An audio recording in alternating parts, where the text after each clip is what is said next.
ನನ್ನ ಕೊಲೀಗ ಪ್ರಶಾಂತ್ ನಾತು ಮತ್ತೊಮ್ಮೆ ನೇರ ಸಂಪರ್ಕದಲ್ಲಿದ್ದಾರೆ. ಪ್ರಶಾಂತ್, ಹೆಂಗೆ ಭಾರತ ಹ್ಯಾಂಡಲ್ ಮಾಡ್ತಾ ಇದೆ ಈ ಒಂದು ಆಯಿಲ್ ಕ್ರೈಸಿಸ್ ಅನ್ನು, LPG ಕ್ರೈಸಿಸ್ ಅನ್ನು ಹ್ಯಾಂಡಲ್ ಮಾಡ್ತಾ ಇರುವ ರೀತಿ? How do you assess it? Ajith, ನೋಡಿ, ಈಗಷ್ಟೇ ಬಂದಿರತಕ್ಕಂಥ ಮಾಹಿತಿಗಳ ಪ್ರಕಾರ ವಿದೇಶಾಂಗ ಸಚಿವ ಎಸ್ ಜಯಶಂಕರ್ 3 ಬಾರಿ ಇರಾನಿನ ವಿದೇಶಾಂಗ ಸಚಿವರ ಜೊತೆ ಮಾತುಕತೆಯನ್ನು ನಡೆಸಿದ್ದಾರೆ. ಆದರೆ ಈಗಷ್ಟೇ ಬಂದಿರತಕ್ಕಂಥ ಭಾರತೀಯ ವಿದೇಶಾಂಗ ಇಲಾಖೆಯ ವಕ್ತಾರರ ಹೇಳಿಕೆಯ ಪ್ರಕಾರ ಸ್ಟ್ರೇಟ್ ಆಫ್ ಹಾರ್ಮೂಜ್ನಿಂದ ನಮ್ಮ ಹಡಗುಗಳು ಬರಲಿಕ್ಕೆ ಇರಾನ್ ಅನುಮತಿ ಮಾಡಿಕೊಟ್ಟಿದೆ ಅಂತಕ್ಕಂಥ ವಿಚಾರದಲ್ಲಿ ಅವರು ನೋ ಕಮೆಂಟ್ಸ್ ಅಂತಕ್ಕಂಥದ್ದನ್ನು ಹೇಳಿದ್ದಾರೆ. ಇನ್ನೂವರೆಗೂ ಕೂಡ ಯಾವುದೂ ಕಾಂಕ್ರೀಟ್ ಆಗಿ ಡಿಸೈಡ್ ಆಗಿಲ್ಲ ಅಂತಕ್ಕಂಥದ್ದನ್ನು ಹೇಳಿದ್ದಾರೆ. ಈಗೇನು ನಾವು ಹಡಗು ತೋರಿಸ್ತಾ ಇದ್ವಿ, ಅದು ತನ್ನ ಒಂದು ಟೆಕ್ನಿಕಲ್ ಒಂದು ಚಾಕಚಾಕ್ಯತೆಯನ್ನು ಬಳಸಿ ತಂದಿರತಕ್ಕಂಥ ಒಂದು ಹಡಗು, ಅದು ಮುಂಬೈ ತಲುಪಿದೆ. ಸ್ವಲ್ಪ ಮಟ್ಟಿಗೆ ಭಾರತದ ಮೇಲಿನ ಪ್ರೆಷರನ್ನು ಈಸ್ ಔಟ್ ಮಾಡುತ್ತೆ. ಅದರ ಮುಂದಿನ ದಿನಗಳಲ್ಲಿ ಯುದ್ಧ ಯಾವ ಸ್ವರೂಪವನ್ನು ಪಡೆದುಕೊಳ್ಳುತ್ತೆ ಅನ್ನೋದರ ಜೊತೆಗೆ ಈಗಾಗಲೇ 2 ರಿಂದ 3 ಇರಾನ್ನ ಯುದ್ಧ ವಿಮಾನಗಳಿಗೆ ಡಾಕಿಂಗ್ ಅನುಮತಿ ಕೇರಳದಲ್ಲಿ ಕೊಟ್ಟಿದ್ದೀವಿ, ಯುದ್ಧ ನೌಕೆಗಳಿಗೆ. ಅದೊಂದು ಒಂದು ರೀತಿಯಾಗಿರ್ತಕ್ಕಂಥ ಗುಡ್ ವಿಲ್ ಅನ್ನು ಏನು ಪ್ರದರ್ಶನ ಮಾಡ್ತಾ ಇದೆ.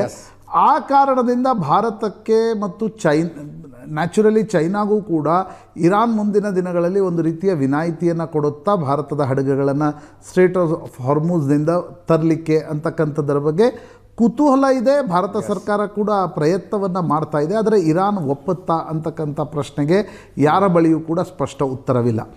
ಒಂದು ವೇಳೆ ಈ ಯುದ್ಧ ಇನ್ನೊಂದು 15 ರಿಂದ ಅಂದರೆ 2 ವಾರದಿಂದ 3 ವಾರಗಳ ಕಾಲ ಮುಂದೂಡಿದಲ್ಲಿ ನಿಶ್ಚಿತವಾಗಿ ಈಗೇನೊಂದು LPGಯಲ್ಲಿ ನಾವು ಒಂದು ರೀತಿಯ ಕ್ರೈಸಿಸ್ ನೋಡ್ತಾ ಇದ್ದೀವಿ, ಆ ಕ್ರೈಸಿಸ್ ಆಯಿಲ್ನಲ್ಲೂ ಬರುತ್ತೆ. ಯಾಕಂದರೆ ಕ್ರೂಡ್ ಆಯಿಲ್ ಇಂಪೋರ್ಟ್ ಕಡಿಮೆ ಆದಂಗೆ ಈಗ ಅದರಿಂದ ಆಗಿರ್ತಕ್ಕಂಥ ಪೆಟ್ರೋಲ್ ಮತ್ತು ಡೀಸೆಲ್ನ ವ್ಯಾಪಾರ ಆದಂಗೆ ಕಂಪ್ಲೀಟ್ ಆಗಿರ್ತಕ್ಕಂಥ ಒಂದು ಕ್ರೈಸಿಸ್ನ ಪರಿಸ್ಥಿತಿ ನಿಶ್ಚಿತವಾಗಿ ನಿರ್ಮಾಣ ಆಗಬಹುದು ಅಂತಕ್ಕಂಥದ್ದು. ಅದೇನು ಬರೀ ಭಾರತಕ್ಕಾಗತ್ತೆ ಅಂತಕ್ಕಂಥದ್ದಲ್ಲ. ಬಟ್ ಇವತ್ತಿನ ಸಂದರ್ಭದಲ್ಲಿ, ಕೊಲ್ಲಿ ಯುದ್ಧದ ಸಂದರ್ಭದಲ್ಲಿ ಸ್ಥಿತಿ ಬೇರೆ ಇತ್ತು ಅಜಿತ್. ಆಗ ಇನ್ನೂ ಮನೆಯೊಂದರಲ್ಲಿ ವಾಹನಗಳು ಅಂತಕ್ಕಂಥದ್ದು ಇರಲಿಲ್ಲ. ಕರೆಕ್ಟ್. ಈಗ ಆಗಿರುವ ಪರಿಸ್ಥಿತಿಯಲ್ಲಿ ಎಲ್ಲರ ಕೈಯಲ್ಲೂ ವಾಹನಗಳಿವೆ, ದ್ವಿಚಕ್ರ ವಾಹನ ಇದೆ.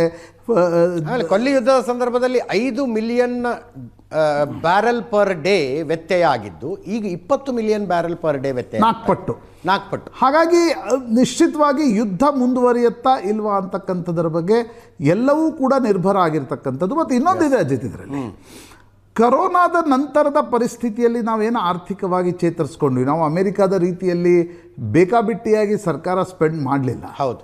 ಆದರೆ ಒಂದು ಸ್ವಲ್ಪ ಮಟ್ಟಿಗೆ ಸರ್ಕಾರ, ಈಗ ಗರೀಬ್ ಕಲ್ಯಾಣ್ ಯೋಜನೆ ಇರ್ಬೋದು, ಉಳಿದ ಕಡೆ ಏನು ಸರ್ಕಾರ ಸ್ಪೆಂಡ್ ಮಾಡ್ತು.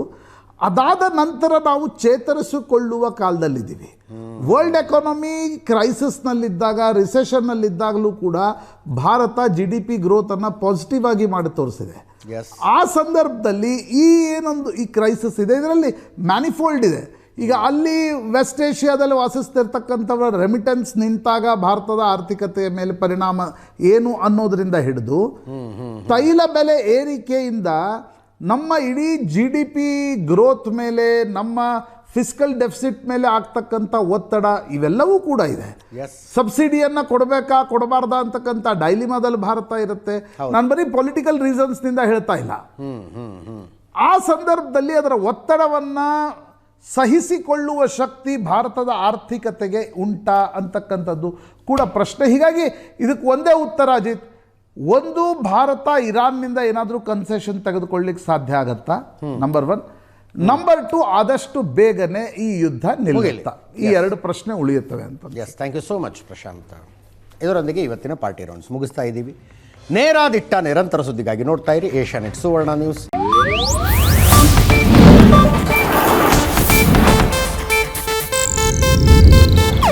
ಇದು ಏಷ್ಯಾನೆಟ್ ನ್ಯೂಸ್ ನೆಟ್ವರ್ಕ್ ಪ್ರಸ್ತುತಿ.